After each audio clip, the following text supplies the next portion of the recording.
In this chapter, we're going to sew the lower part of the skirt, which is essentially the same regardless of whether you're doing the flat yoke or the gathered yoke at the waist.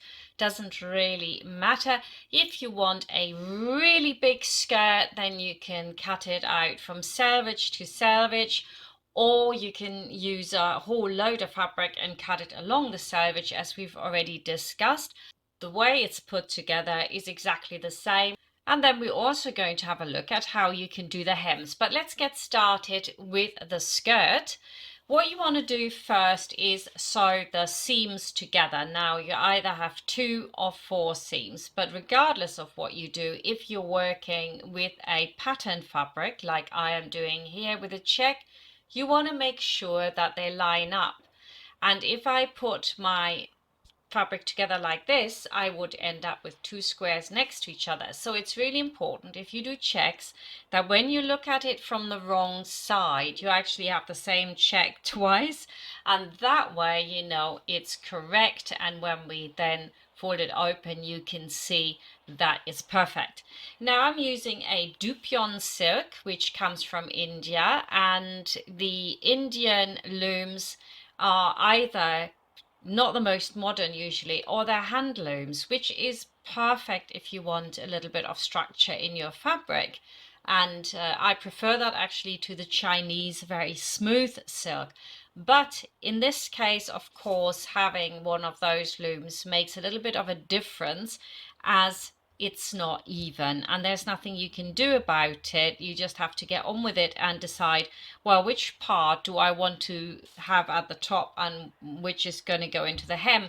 And I'm kind of hoping that'll get lost in the hem by the time I've turned that up, because if I do that, then in the turn up I think we'll find the worst of the discrepancy.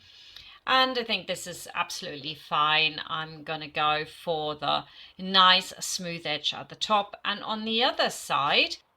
And here I had just a little bit of fabric on the side, so I thought, well, I'll just use that. And then we're just going to sew that and overlock off what we don't need. And as you can see here, that works beautiful, looks very nice.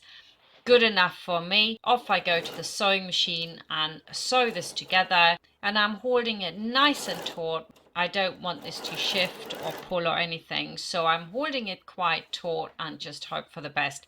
You can also put your pins in vertically to hold it in place, but I just went for it here and it came out absolutely fine.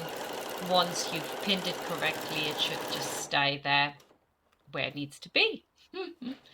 Okay, the other side is a little bit easier because I've got more fabric on the right, so it keeps it a little bit more stable. And sewing that down as well. And hope for the best.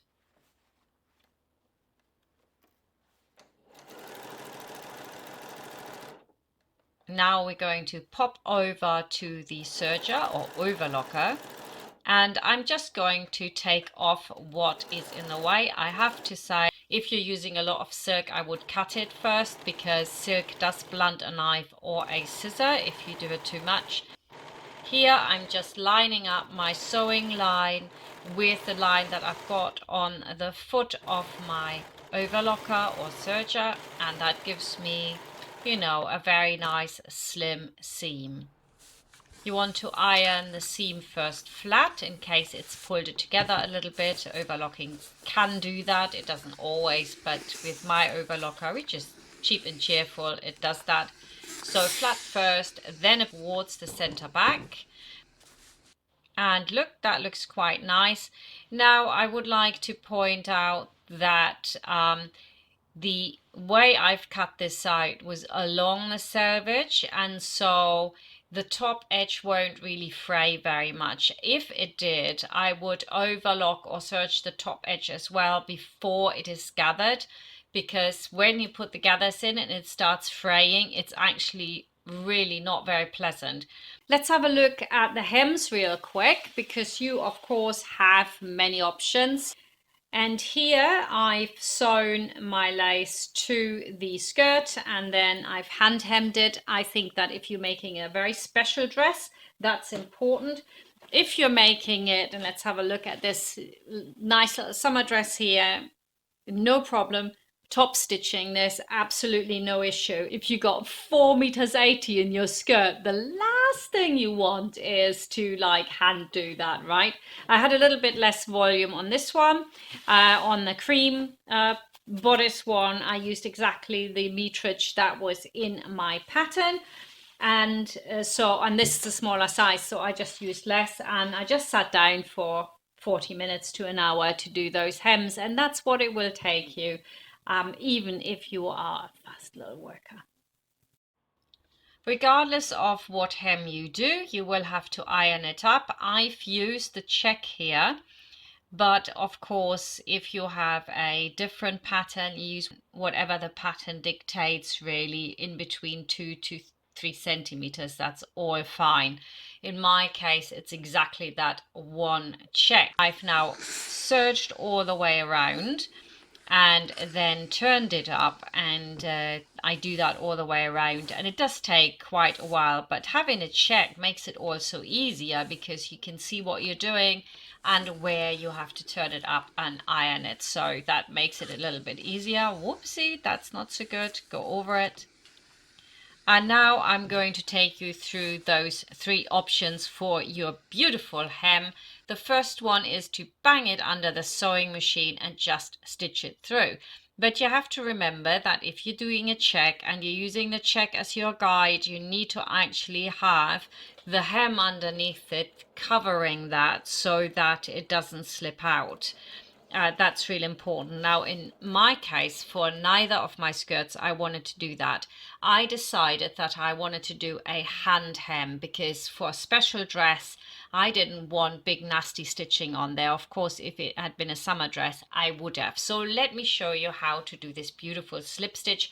We're going to secure the thread, and then we're picking up just one little fiber of the skirt and then a little bit more of the hem. And I do that again, a little bit of the skirt, just the 1 or 2 fibers, and a little bit more of the hem.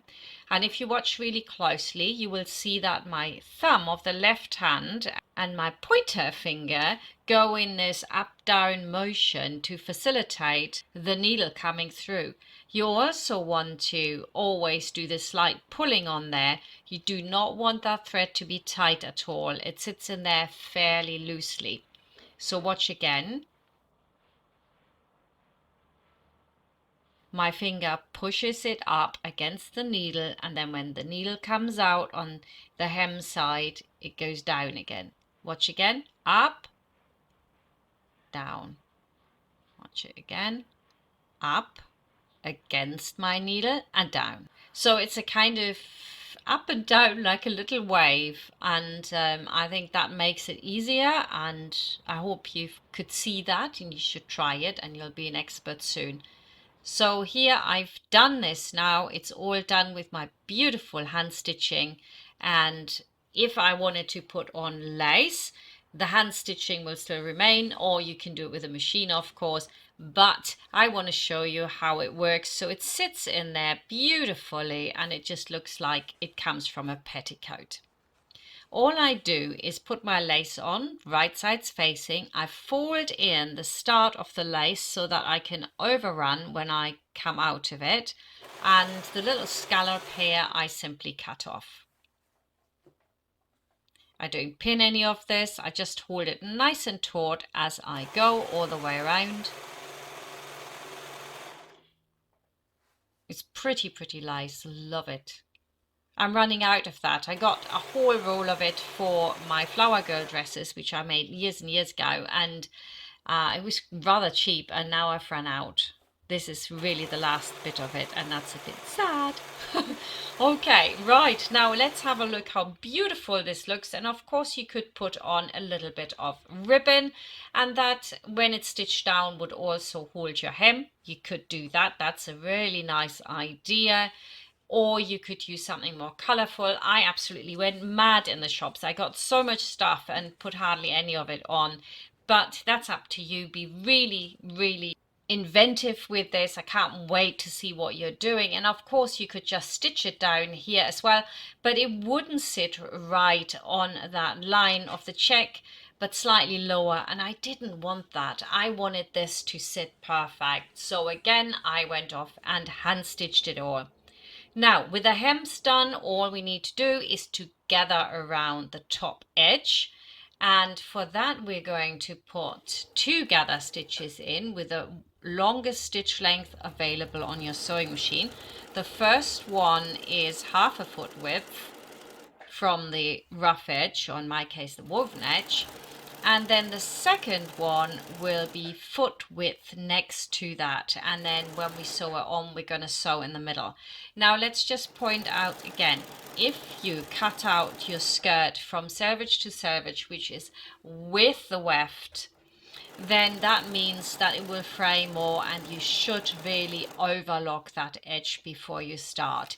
If you're doing it along the selvage for the skirt, you don't need to do that. It will not fray. It's, you know, pretty stable. Right, let's do the other one. Leave a long thread hanging, of course, line it up foot width and go round again. Cut this a little bit shorter because it is a lot of fabric, and when you look at the pictures it doesn't even look like it is that much fabric. It's because silk literally disappears into nothing. And that's it, skirt done. Now we can go on with making our yoke and then attaching the yoke to this beautiful skirt.